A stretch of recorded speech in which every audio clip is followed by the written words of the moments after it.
The scream that tore through the spring afternoon of 1852 still echoed in Olivia Rose's memory 20 years later, though she'd been only 5 years old when she'd heard it coming from the creek near her family's farm outside Independence, Missouri. She'd been gathering wildflowers in her apron when the sound reached her ears, high and desperate and young. Her small legs had carried her through the tall grass toward the water's edge, where she'd found a boy thrashing in the current, his head disappearing beneath the surface more than it stayed above. He looked about 7, with dark hair plastered to his skull and terror written across his face during the brief moments she could see it. Olivia hadn't thought. She'd simply grabbed the long branch her father had been using as a walking stick earlier that morning and thrust it toward the drowning boy. Her bare feet had dug into the muddy bank as she'd held on with all the strength her tiny body possessed, screaming for him to grab hold. His fingers had finally found the wood, and she'd pulled with everything she had, falling backward onto the grass as he dragged himself from the water. He'd coughed and gasped on the bank while she'd sat beside him, patting his back the way her mother did when she was sick. When he'd finally been able to speak, he'd told her his name was Franklin Sawyer, and that his family was passing through on their way to the mountains out west. He'd wandered from their camp and slipped on the rocks. "You saved my life," he'd said, his gray eyes solemn in his young face. "I ain't never going to forget you."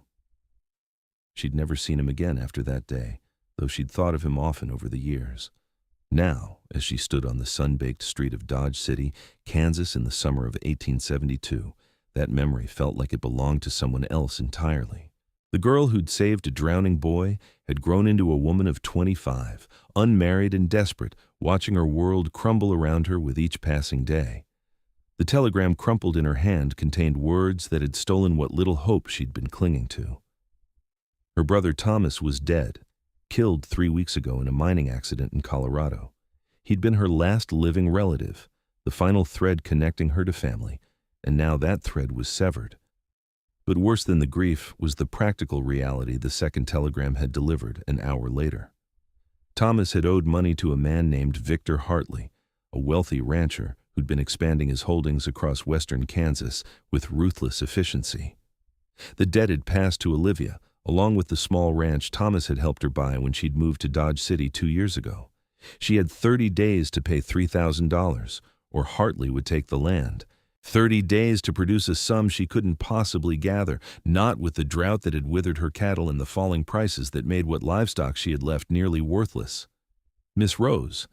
The voice belonged to Sheriff Clayton Marks, a decent man in his 50s who'd always treated her with respect, despite the way some townspeople looked at an unmarried woman running her own ranch.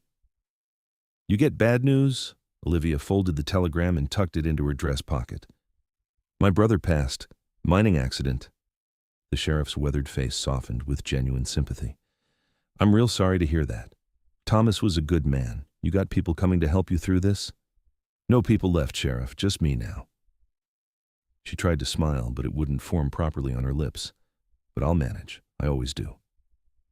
She excused herself before he could ask more questions and walked back toward where she'd tied her horse, a sorrel mare named Penny. The afternoon heat pressed down on Dodge City like a heavy hand, making the air shimmer above the dusty street. Cowboys and railroad workers moved between the saloons and shops, their voices carrying on the hot breeze. Olivia had grown accustomed to the rough nature of the cattle town, to the gambling halls and the occasional gunfight, but today everything felt more threatening, as though the world itself had turned hostile. She rode home slowly, letting Penny set the pace. The ranch sat 8 miles from town, a modest spread with a small house Thomas had helped her build, a barn that needed repairs, and grazing land that stretched toward the horizon. She'd loved this place from the first moment she'd seen it, had poured her heart into making it work. The thought of losing it made her chest tight with panic. That night, she sat at her kitchen table with her ledger open before her, running the numbers again and again as if they might change. They never did. She had $240 in the bank, another $50 hidden in a tin under her floorboards. The cattle she had left might bring in $300 if she was lucky. She was short by more than $2,000, and there was no one to borrow from, no miracle waiting around the corner. Sleep came in fits and starts, filled with dreams of drowning, of reaching for branches that crumbled in her hands. The next morning, She was mending fence when she saw the dust rising on the eastern horizon. A rider was coming fast, pushing his horse hard across the plains. Olivia set down her tools and walked back toward the house, one hand shading her eyes against the glare. Something about the way the man sat his horse, the breadth of his shoulders and the ease of his movement, stirred a feeling she couldn't name. As he drew closer, she could make out more details. He was big, with muscles that strained against his buckskin shirt and dark hair that hung past his shoulders, tied back with a leather cord. A thick beard covered the lower half of his face, and he wore the clothes of a man more comfortable in the mountains than civilization. 2 rifles were strapped to his saddle, along with bedrolls and supplies that suggested he'd been traveling for some time. He reined in his horse 20 feet from where she stood, and when his eyes met hers, something electric passed between them. They were gray eyes, she noticed, the color of storm clouds, and they were staring at her with an intensity that made her breath catch. "I'm looking for Olivia Rose," he said, his voice deep and rough as gravel. "They told me in town this was her place. I'm Olivia Rose." She kept her voice steady despite the way her heart had begun to race. There was something familiar about him, something she couldn't quite place. "What's your business here?" The man dismounted in one fluid motion and stood there, tall and broad and intimidating, despite the fact that he hadn't made any threatening moves. He looked like he could tear down trees with his bare hands, like he belonged to the wild country rather than the civilized world. When he spoke again, there was something soft beneath the roughness. "I heard in town that you got trouble, that Victor Hartley's looking to take your land." He took a step closer, and Olivia noticed a scar running along his jaw beneath the beard. "I came to help." "I don't know you," Olivia said, confusion mixing with suspicion. "Why would you help me?" The man was quiet for a long moment, those gray eyes searching her face. Then he reached up and pulled something from around his neck, a leather cord with a small carved wooden flower hanging from it. The flower was crude, obviously made by a child's hands, but Olivia's breath stopped in her throat as she recognized it. "Hey, I made this 20 years ago," he said quietly, holding it out so she could see. "Made it for a little girl who saved my life when I was drowning in a creek outside Independence, Missouri. I was 7 years old, and she was 5, and I promised her I'd never forget what she did for me." The world seemed to tilt beneath Olivia's feet. "Franklin?" The name came out as barely a whisper. "Franklin Sawyer?" His bearded face split into a smile that transformed his harsh features into something warm and genuine. "I go by Frank now, but yeah, it's me, Olivia. Took me a while to track you down. Went back to Independence first, found out your folks had passed and you'd moved west with your brother. Found your brother's old partner in Colorado, and he told me about you being in Dodge City." He stepped closer, and she could see the emotion in his eyes now. "Heard about Thomas, too. I'm real sorry for your loss." Olivia's mind was reeling, trying to reconcile the drowning boy from her memory with this mountain of a man standing before her.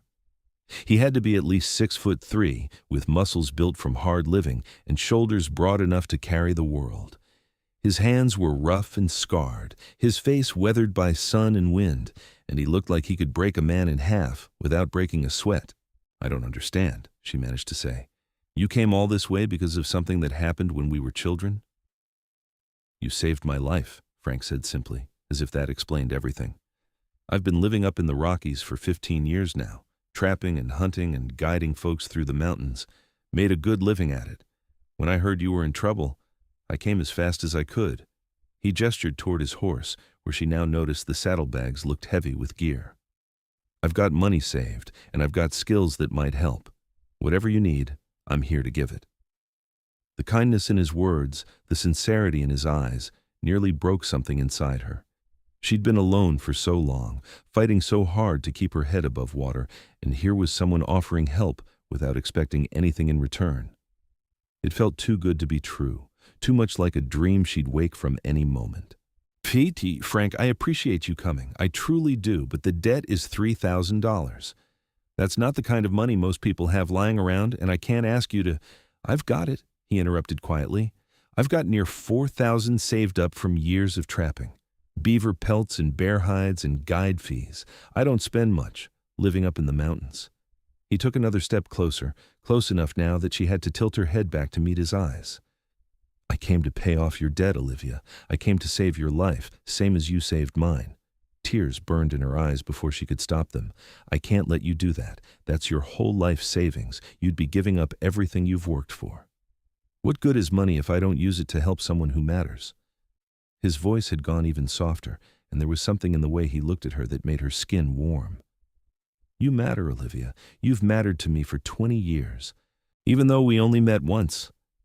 Let me do this. Please.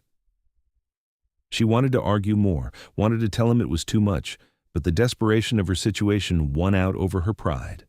If she refused his help, she'd lose everything, and there was something in his eyes, something honest and true, that made her believe he genuinely wanted to do this. Okay, she whispered.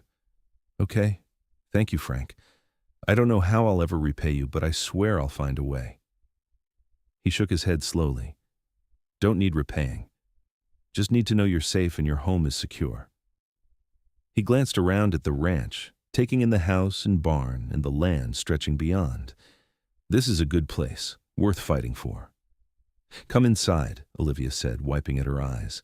You must be tired and hungry after all that riding. Let me at least feed you properly. Frank's smile returned, softer this time. That sounds real good. She led him into the house, suddenly conscious of how modest it was, how the furniture was old and the curtains were faded. But Frank didn't seem to notice or care. He removed his hat as he entered, a gesture of respect that spoke to the manners beneath his rough exterior, and waited until she invited him to sit before taking a chair at her kitchen table. As she worked on preparing a meal, using the good ham she'd been saving and baking fresh biscuits, they talked. Frank told her about his life after that day at the creek, how his family had continued west and settled in the mountains of Colorado. His father had been a trapper, teaching Frank the trade from a young age. When his parents had died from fever 8 years ago, Frank had continued the life they'd built, going deeper into the wilderness, spending months at a time in the high country. It's beautiful up there, he said, his eyes distant with memory. Quiet in a way that fills your soul. Just you and the mountains and the sky. But it's lonely too, especially in the winters when the snow comes heavy and you don't see another human face for months. Is that why you came down? Olivia asked, setting a plate before him. Were you lonely? Frank looked at her for a long moment before answering. Partly, but mostly because I heard you needed help, and I couldn't stand the thought of not being here when you did. They ate together as the afternoon light slanted through the windows, and Olivia found herself watching him when she thought he wasn't looking. He had beautiful hands despite their roughness, strong and capable, and the way he moved spoke of confidence and strength held carefully in check. There was a gentleness to him that seemed at odds with his intimidating appearance, a kindness in his voice when he spoke to her.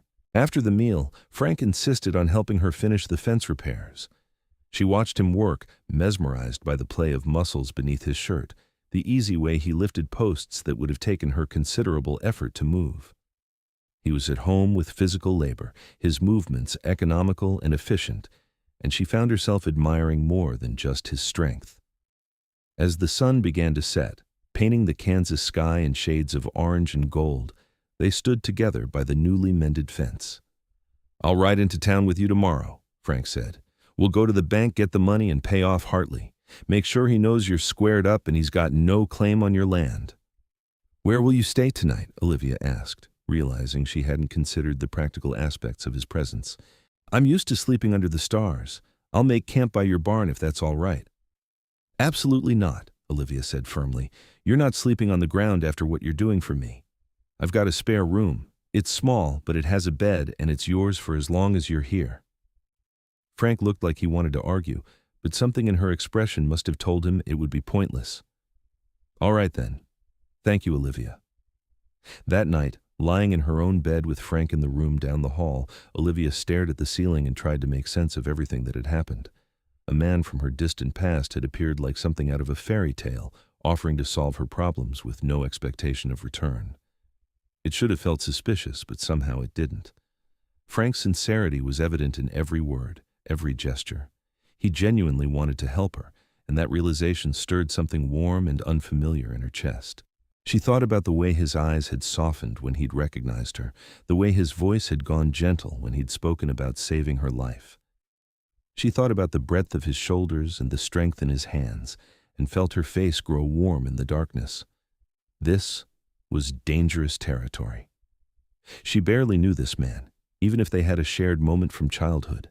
Getting attached to him, developing feelings beyond gratitude, would only lead to heartache when he left. And he would leave, she told herself firmly. Men like Frank Sawyer belonged to the mountains and the wild places. He wouldn't stay on a modest ranch in Kansas. But even as she told herself this, a small voice in the back of her mind whispered that maybe, just maybe, she wanted him to. The next morning dawned clear and hot, promising another scorching day. Olivia rose early and made breakfast, her heart doing a strange flutter when Frank emerged from the spare room.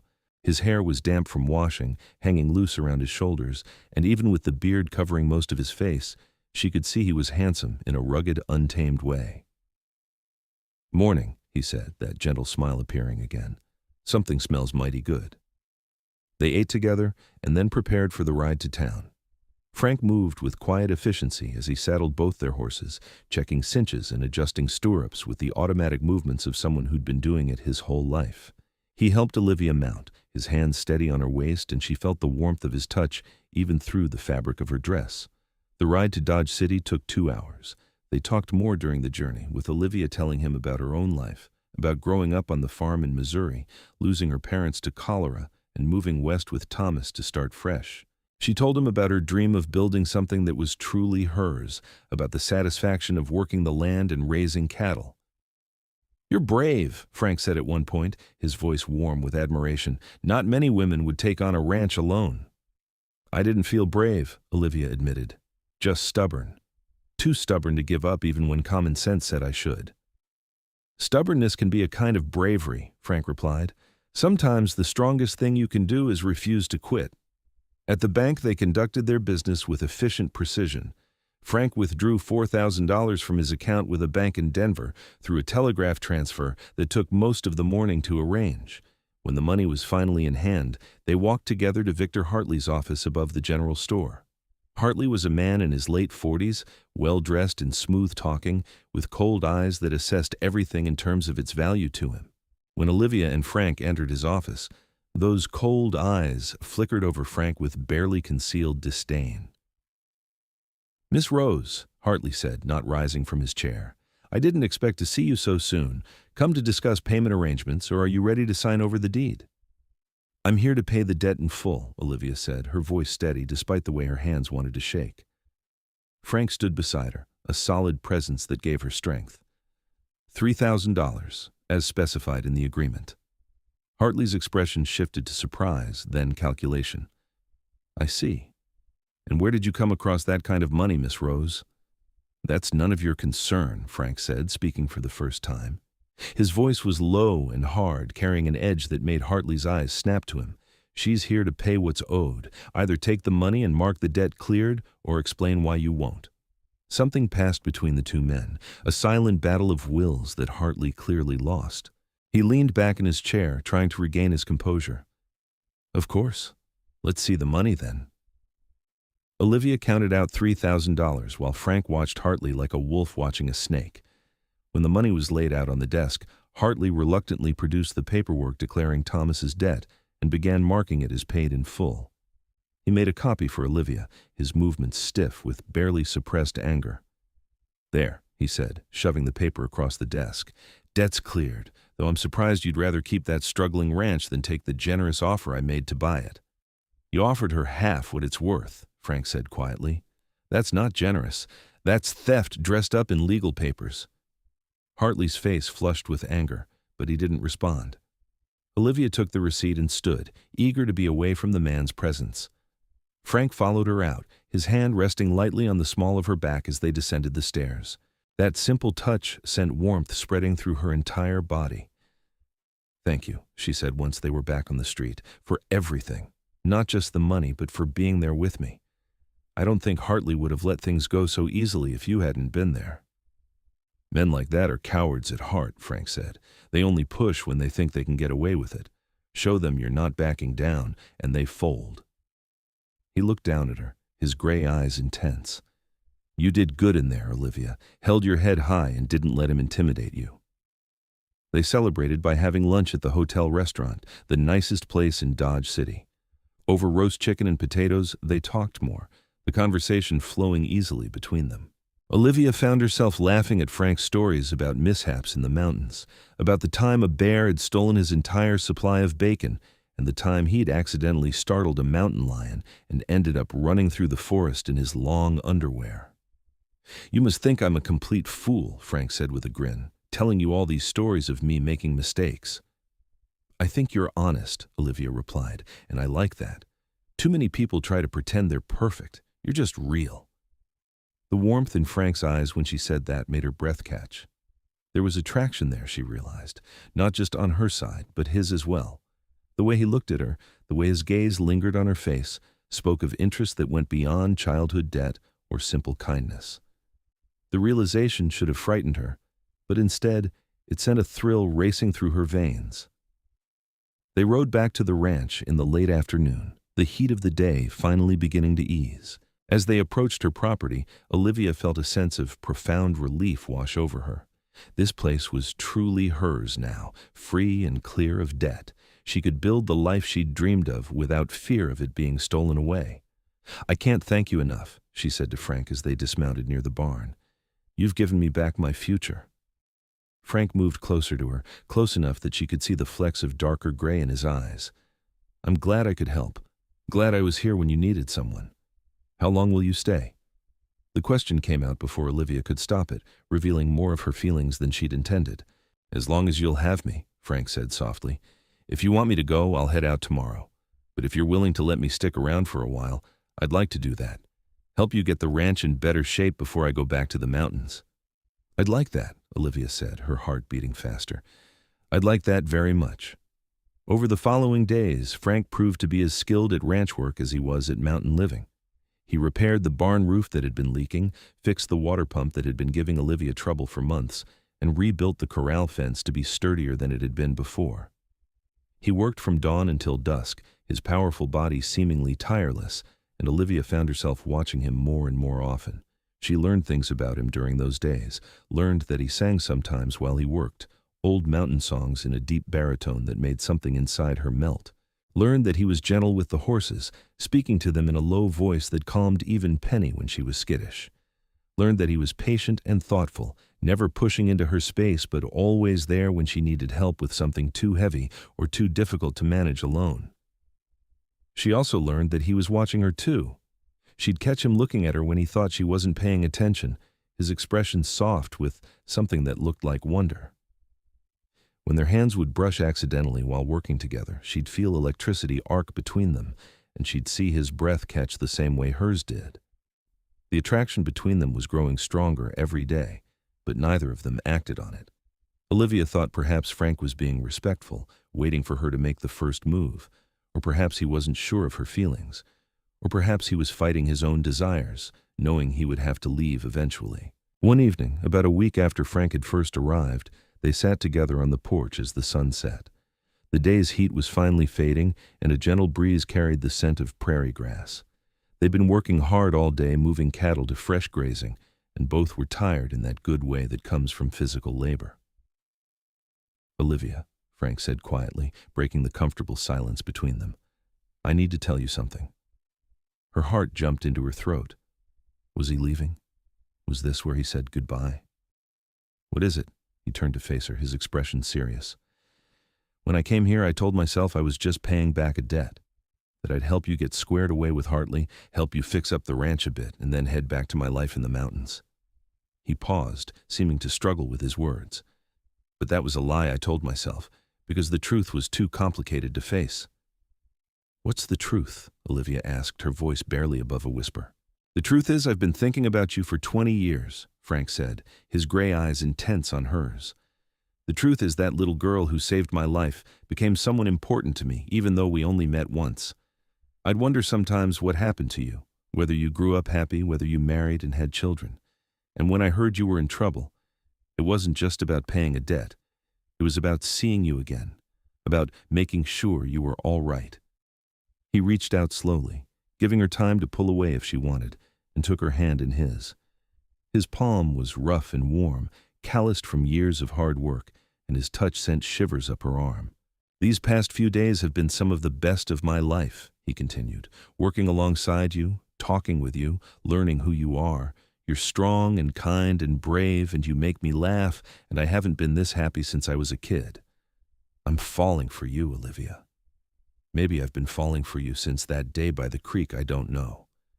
But I'm falling. And I needed you to know that before I do something foolish, like kiss you and make things complicated." Olivia's heart was pounding so hard she could hear it in her ears. Every word Frank spoke resonated with feelings she'd been trying to deny in herself. She was falling too, falling hard and fast for this mountain man who'd appeared in her life like an answer to a prayer she hadn't known how to voice. "Frank," she said, squeezing his hand, "if you kissed me, it wouldn't be foolish. It would be wonderful." The smile that spread across his face was like sunrise breaking over the mountains. He stood slowly, pulling her to her feet, and cupped her face in both his large hands with a gentleness that made her want to weep. His thumbs stroked across her cheekbones as he looked down at her, his eyes searching hers one more time for permission. Then he kissed her, and the world fell away. His lips were soft beneath the beard, warm and tender and tasting faintly of the coffee they'd shared after dinner. The kiss started gentle, almost hesitant, but deepened as Olivia responded, her hands coming up to rest against his chest. She could feel his heart racing under her palms, matching the rapid beat of her own. When they finally broke apart, both breathing hard, Frank rested his forehead against hers. "I don't want to go back to the mountains," he said roughly. "I want to stay here with you if you'll have me. I want to help you build this ranch into something amazing. I want to fall asleep beside you every night and wake up next to you every morning. I want everything with you, Olivia." "I want that too," she whispered. "I want all of that. You make me feel safe and cared for and cherished in a way I've never felt before. Stay, Frank. Please stay." He kissed her again, longer this time, deeper, until they were both trembling with desire and the promise of more to come. When he pulled back, his eyes were dark with want, but also with tenderness. "We should probably do this proper," he said, his voice rough with barely controlled emotion. "Court for a while, let folks in town get used to seeing us together. Then maybe in a few months, if you still want me around, we can talk about making things permanent." "I'll still want you around," Olivia said with certainty. "In a few months, in a few years, in forever. I've never been more sure of anything." They spent that evening on the porch, sitting close together, Frank's arm around her shoulders as they talked about the future. They discussed plans for the ranch, about expanding the herd when they could afford it, about building a bigger barn. Frank talked about techniques he'd learned in the mountains that might help with water conservation during droughts. Olivia shared her dreams of making the ranch prosperous enough to hire help, maybe even building a reputation for quality cattle. But beneath all the practical talk was a current of emotion so strong it made Olivia feel dizzy. This was really happening. This incredible, impossible thing where the boy she'd saved as a child had grown into a man she could love, who loved her in return. Over the following weeks, their relationship deepened and grew. They worked side by side during the days, building the ranch stronger with each passing week. Frank's knowledge of the land and animals, combined with Olivia's determination and business sense, made them a formidable team. The cattle began to thrive under their combined care, and the ranch itself started to look more prosperous. They went to town together on Sundays, attending church and walking Main Street afterward, Frank's hand proper and respectful on her elbow, but his eyes warm with love whenever he looked at her. The townspeople noticed, of course. Folks talked about the mountain man who'd appeared out of nowhere and swept Olivia Rose off her feet. Most seemed happy for her, glad to see her smile again after her brother's death. A few were suspicious, wondering what Frank really wanted. But those doubts faded as weeks passed and Frank proved himself to be honest and hard-working. Sheriff Marks pulled Frank aside one Sunday and had what Olivia assumed was a stern conversation about his intentions. She couldn't hear the words, but she saw Frank's earnest expression, saw the way he gestured back toward where she stood waiting. Whatever he said satisfied the sheriff because Marks clapped him on the shoulder afterward with a smile. He wanted to make sure I was serious about you, Frank told her later as they rode home. Told him I've never been more serious about anything in my life, that I intend to marry you if you'll have me, and spend the rest of my days making sure you're happy and safe. And what did he say to that? Olivia asked, her heart swelling with love. Said if I ever hurt you, he'd hunt me down himself, mountain man or not. Frank grinned. I like him. It's good you've got people looking out for you. In August, 3 months after Frank had first appeared on her land, he took her out to a spot on the ranch where the prairie grass grew tall and wildflowers bloomed in patches of purple and gold. It was late afternoon, the sun beginning its descent toward the horizon, painting everything in shades of amber and rose. Olivia Rose, Frank said, turning to face her and taking both her hands in his. I know we've only been courting a few months, but I've known in my heart that you were special to me for 20 years.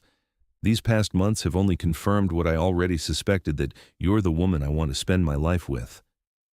He released one of her hands to reach into his pocket, pulling out a simple gold band. It wasn't fancy, just a plain circle of gold, but to Olivia it was the most beautiful thing she'd ever seen. I don't have much to offer except hard work and a heart that's completely yours, Frank continued, his voice thick with emotion. But if you'll marry me, I promise to spend every day of the rest of my life making sure you never regret saying yes.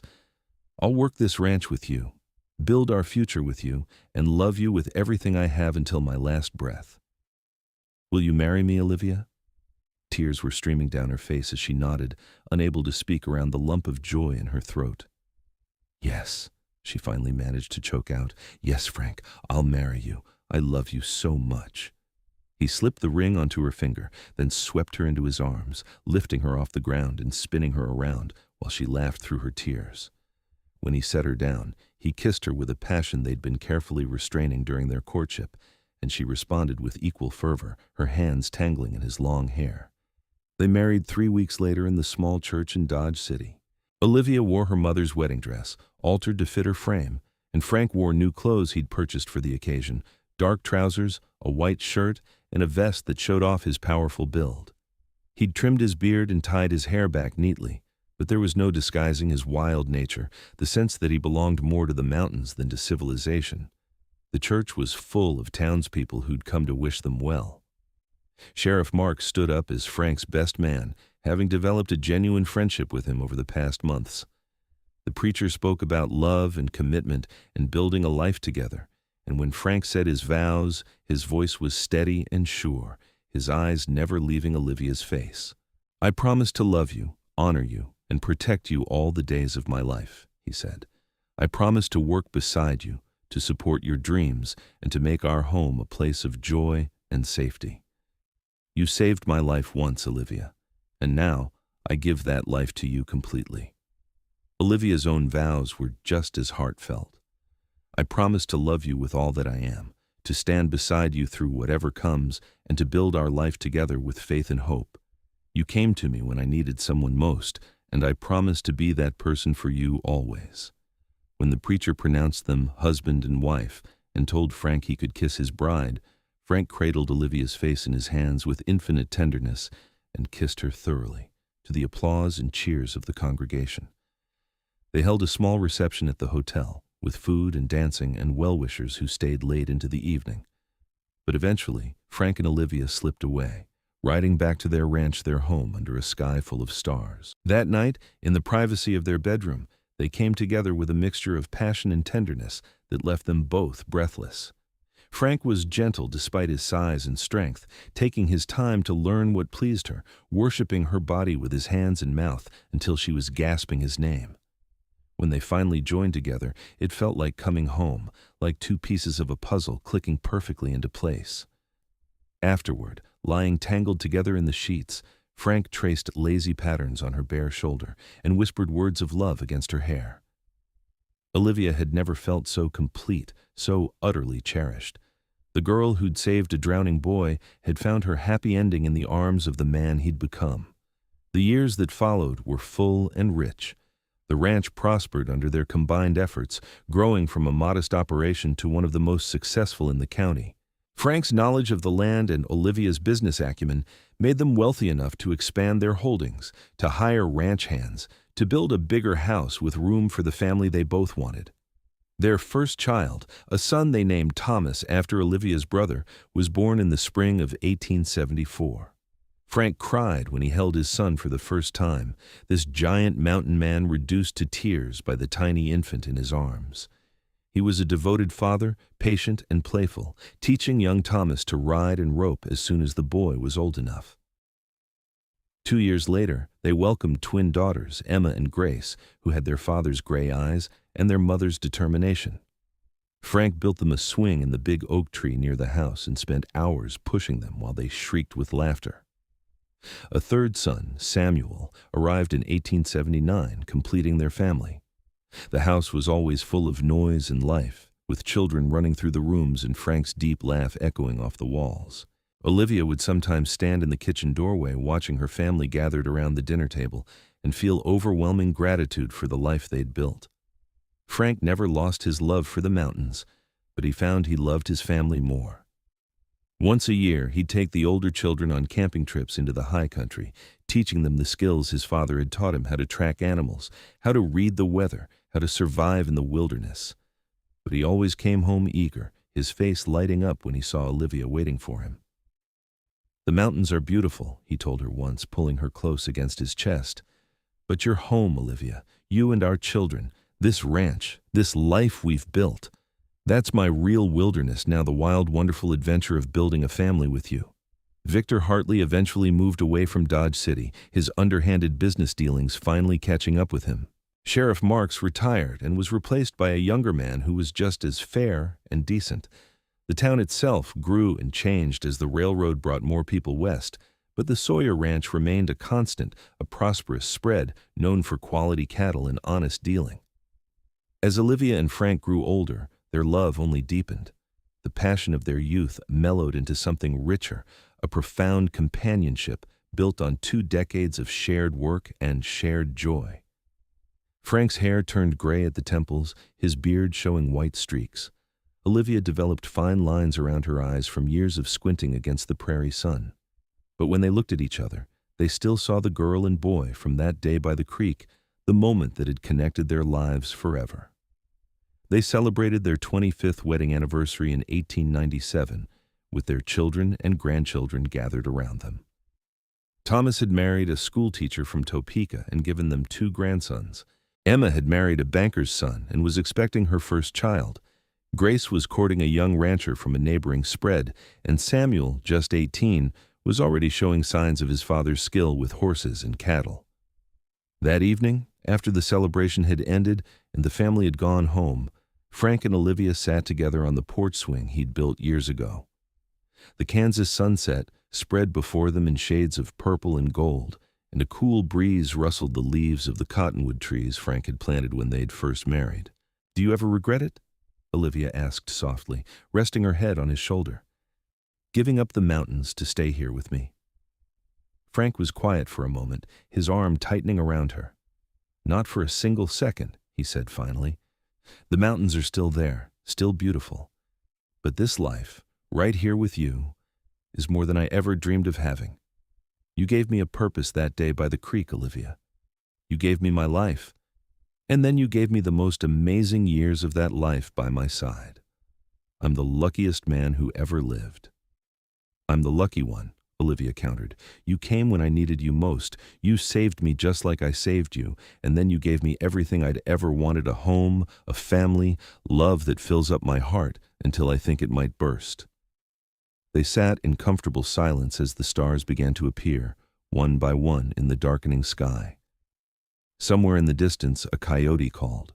Closer, they could hear the sound of cattle settling for the night, the creak of the barn door swinging in the breeze. "You know what I think?" Frank said eventually, a smile in his voice. "I think that day by the creek wasn't an accident. I think somehow we were meant to find each other, first as children and then again as adults. Like the universe knew we belonged together and just had to give us time to grow up so we'd be ready for it." "That's a romantic notion for a practical mountain man," Olivia teased, but her heart swelled with the sentiment. "You make me romantic," Frank replied. "You make me believe in things like fate and destiny and meant to be. How could I not when the evidence is sitting right here in my arms? As the years continued to pass, they watched their children build their own lives and families. The ranch was passed down to Thomas and Samuel, who ran it together with the same care and dedication their parents had shown. Frank and Olivia moved into a smaller house on the property, built specifically for their retirement years, where they could watch the sunset and tend a garden and enjoy the fruits of their decades of hard work. Even in their 70s, they remained devoted to each other.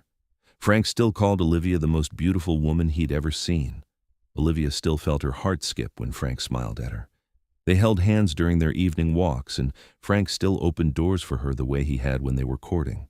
On a warm September evening in 1908, as they sat together watching their great-grandchildren play in the yard, Frank turned to Olivia with the same intensity he'd shown that day he'd first appeared on her land, asking if she was Olivia Rose.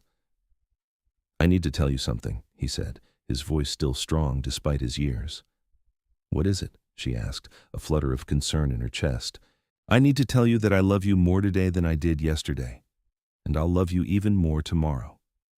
I need to tell you that every single day with you has been a gift I never deserved, but will always treasure. I need to tell you that if I had to do it all again, I wouldn't change a single moment, because every moment led me to you and this life we've built." Tears filled Olivia's eyes as she reached up to cup his weathered face in her hand. "I love you too, Frank Sawyer. I loved you from the moment you showed me that carved flower and told me you'd never forgotten me. I'll love you until my last breath and beyond." They lived to see the new century turn into its second decade, dying within months of each other in 1912, both in their 80s.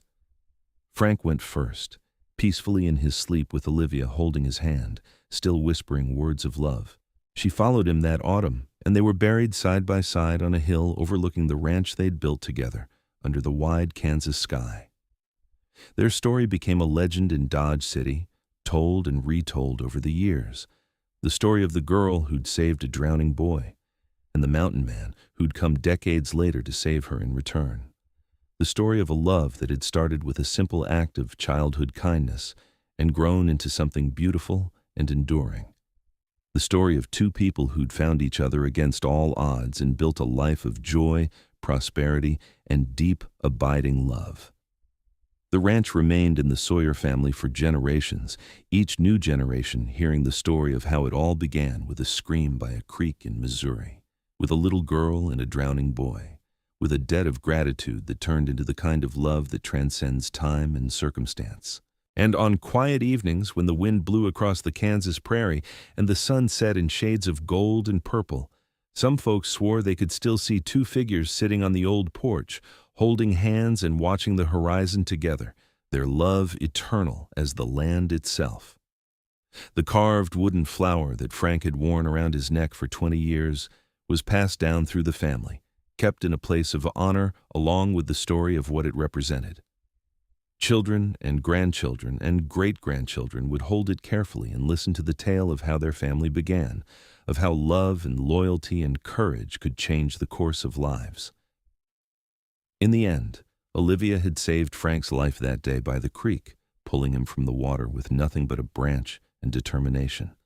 And Frank had saved Olivia's life in return, not just by paying off her debt, but by giving her love and partnership and a future brighter than she'd ever imagined possible. They'd saved each other in every way that mattered, building something beautiful from a moment of childhood heroism and a lifetime of devotion. Their love story became the foundation upon which generations were built, a testament to the power of keeping promises and the magic that can happen when two souls recognize each other across time and distance. From a creek in Missouri to a ranch in Kansas, from childhood to old age, theirs was a love that proved some connections are simply meant to be written in the stars, carried in the heart, and strong enough to last forever.